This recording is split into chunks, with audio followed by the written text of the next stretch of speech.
Mes amis, écoutez-moi bien. Quand au milieu de nos assemblées, les gens qui viennent pourront comprendre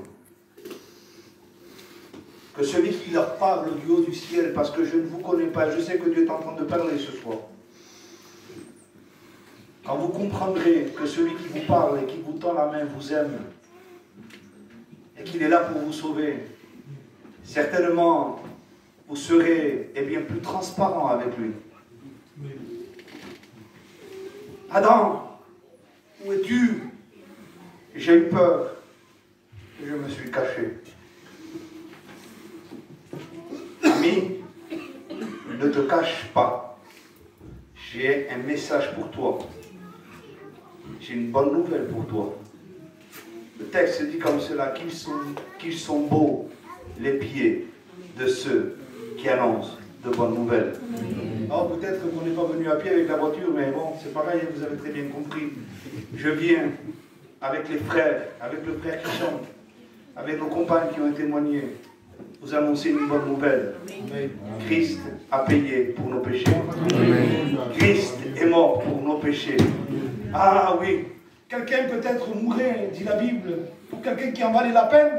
Oui, ça peut exister dans le monde, que des gens ont donné leur vie pour des gens qui en valaient la peine, mais Christ, il dit, lui, il a donné sa vie alors qu'on ne le méritait pas.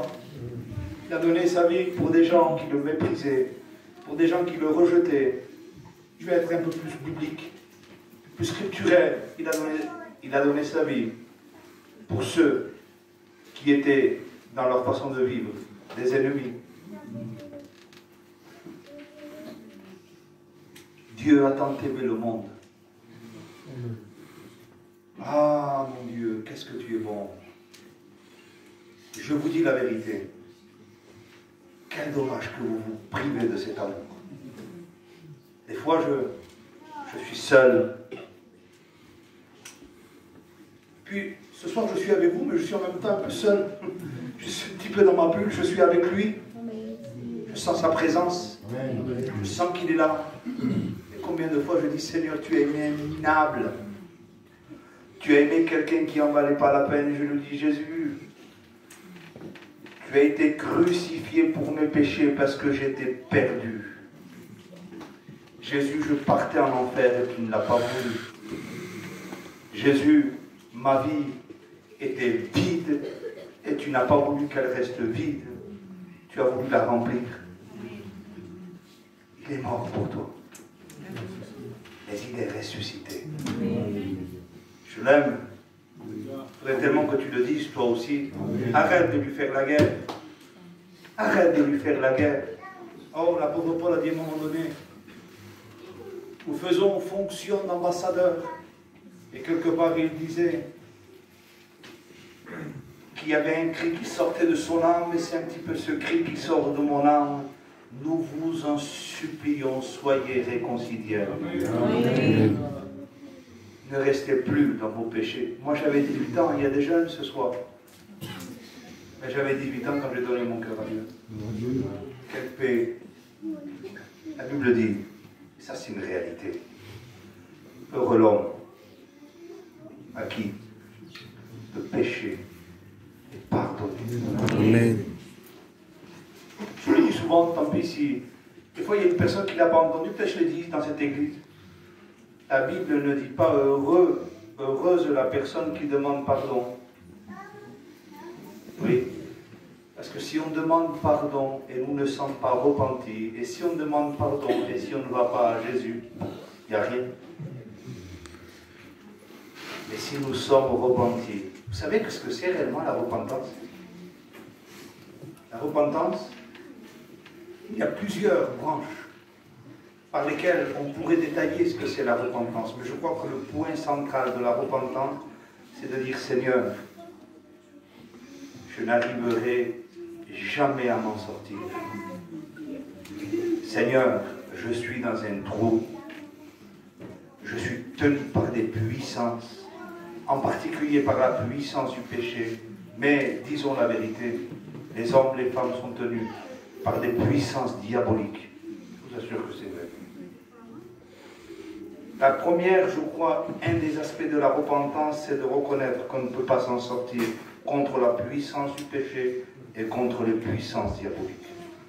Qu'est-ce que vous voulez que ça fasse au péché parce que vous avez une Bible chez vous? Il y en a qui prennent la Bible.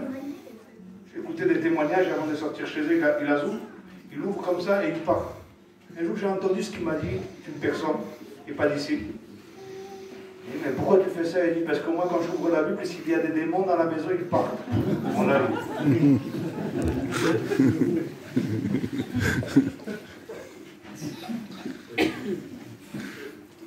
Une seule personne a écrasé la tête du serpent, c'est Jésus. Amen.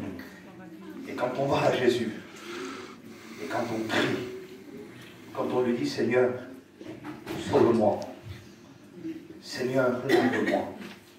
Seigneur, Jésus, libère-moi. Je vous assure que quand c'est fait avec un cœur, je termine. Un jour, il y a une personne qui était en prison. Et lui,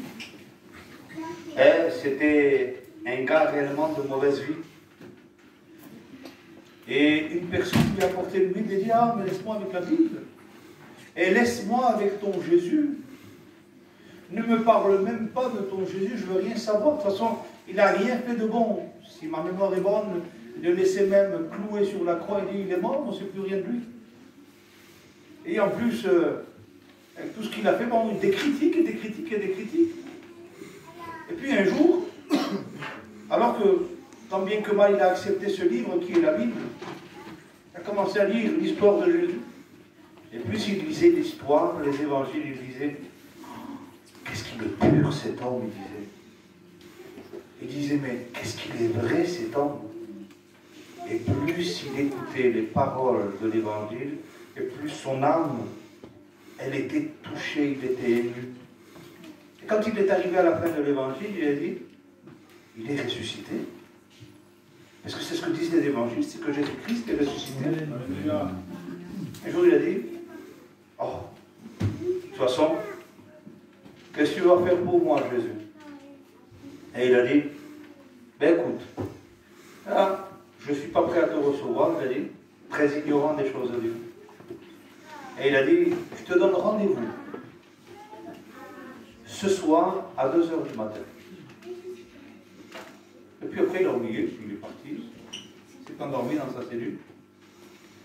Et dans sa cellule, il a entendu, André, il s'est réveillé.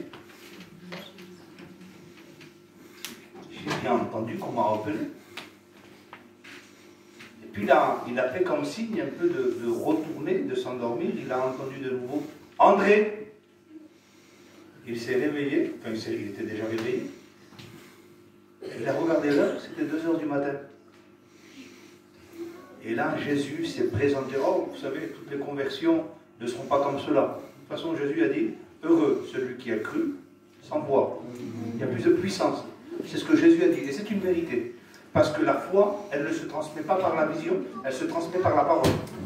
C'est écrit. La foi vient de ce qu'on entend. Et il voit Jésus. Il l'a vu. Il a dit, il a été étonné. Il a dit, André, tu m'as donné rendez-vous. Je suis venu. Ce soir-là, il s'est converti.